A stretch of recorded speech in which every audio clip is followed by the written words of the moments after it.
Hello दोस्तों, जैसे कि आप जानते हैं हम मानचित्र के प्रकार कंप्लीट कर चुके थे। तो नेक्स्ट टॉपिक हमारा चलेगा मानचित्र के घटक।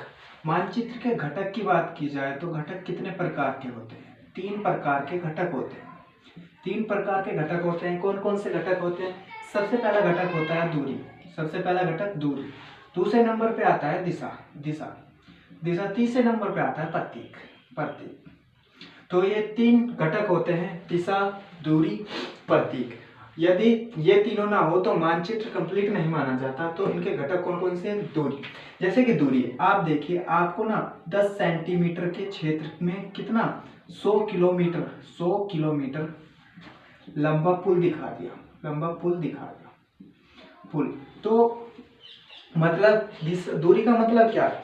दूरी का मतलब है जो दूरी मानचित्र में दिखाई जाएगी वो रियल दूरी की अनुपातिक होगी, यानी कि अनुपात में होगी। जैसे कि 10 सेंटीमीटर 100 किलोमीटर को दिखा रही है तो 1 सेंटीमीटर कितने को दिखाएगी? 10 किलोमीटर को दिखाएगी। मतलब ये इसके अनुपात में होगी। अगर अनुपात में नहीं है तो वो मानचित्र कंप्लीट पूरा नहीं माना जाएगा, क्योंकि वो उसके एरिया को उसी तरह से नहीं प्रदर्शित कर रहा है, दिखा रहा है जिस तरीके से वो होना चाहिए। तो उसके लिए उसे उसके अनुपातिक होना जरूरी है। जैसे कि आपने देखा 1 सेंटीमीटर को, ये पुल है, ये रियल में पुल 100 किलोमीटर का है। 100 किलोमीटर का है, लेकिन क्या हुआ, इसे चित्र में, मानचित्र में कितने का दिखा दिया? 100 किलोमीटर लिख दिया, लेकिन उसकी लंबाई कितनी है? उसकी लंबाई 10 सेंटीमीटर है। मात्र 10 सेंटीमीटर में आपको 100 किलोमीटर लंबा पुल दिखा दिया। तो ये इसका अनुपात निकालें तो कितना? 10 सेंटीमीटर यानी कि 100 किलोमीटर के इक्वल हो जाएगा। यानी 1 सेंटीमीटर कितने को शो कर रहा है? 10 किलोमीटर को शो कर रहा है। तो ये इनके कहने का मतलब था, समझाने का मतलब। इसके बाद बात की जाए तो हम बात करते हैं दिशा। दिशा की बात करते हैं। दिशा क्या होती है? आपने देखा होगा कोई मानचित्र है, मानचित्र जब बना हुआ है, मानचित्र बना हुआ है तो उसमें एक एरो का निशान ऊपर की ओर, साइड में एरो का निशान होता है ऊपर, और ऊपर लिखा रहता है उत्तर।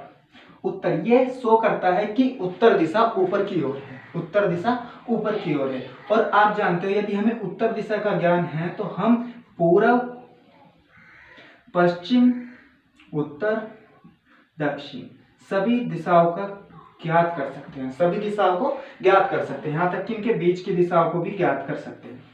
बीच के दिशाओं को भी ज्ञात करते हैं। लेकिन क्या उत्तर, दक्षिण, पूर्व, पश्चिम, ये जो हमारे मेन, यानी कि आप कहेंगे जो ये बिंदु हैं, ये 4 बिंदु है जो उत्तर, दक्षिण, पूर्व, पश्चिम को दिखाते हैं, उन्हें क्या कहते हैं? उन्हें कहते हैं दिक बिंदु।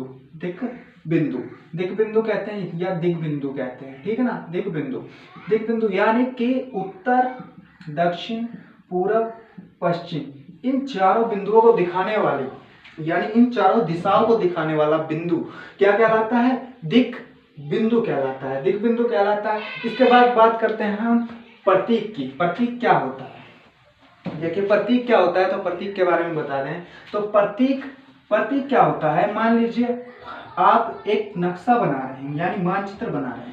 उसमें अगर आपको घर बनाना है तो आप घर को इतना बड़ा करके बनाओगे, उसका पूरा नक्शा बनाओगे तो बहुत ज्यादा जगह घेरेगा। क्या करेगा? बहुत ज्यादा स्थान घेरेगा। इस कारण हम उसका घर ना बना करके हम क्या, उसे प्रतीक द्वारा दर्शा सकते हैं। सीधा बस प्रतीक द्वारा दर्शा सकते हैं। यदि आप देखेंगे पेड़, अगर हम एक पेड़ को बनाए, उसका पूरा हूबहू बनाए तो वो पता नहीं कितना ज्यादा स्थान ले सकता है। लेकिन अगर हमें पता है यहाँ पे पेड़ है तो हम इस तरीके से प्रतीक द्वारा से शो कर सकते हैं। यदि मान लीजिए नदी है, यहाँ से पूरी नदी जा रही है इस तरीके से, अगर हम मानचित्र में उसे हूबहू दिखाएंगे तो बहुत ज्यादा स्पेस और समय व्यस्त हो जाएगा। तो उससे बचाने के लिए, समय और स्पेस को बचाने के लिए हम क्या करते हैं? सिर्फ इस तरीके से नदी दिखा देते हैं। नदी को इस तरीके से दिखा देते हैं, छोटी सी। तो आप देख सकते हैं जैसे नदी हो गया, नदी के लिए क्या यूज करते हैं? इस तरीके से। तालाब के लिए क्या प्रतीक यूज करते हैं? तालाब के लिए ये। और पेड़ के लिए क्या करते हैं? पेड़ के लिए इस तरह के प्रतीक यूज करते हैं। आपने देखा होगा सड़कों के लिए भी किस तरीके से, इस तरीके से सड़कों के लिए करते हैं, सड़कों या बॉर्डर के लिए।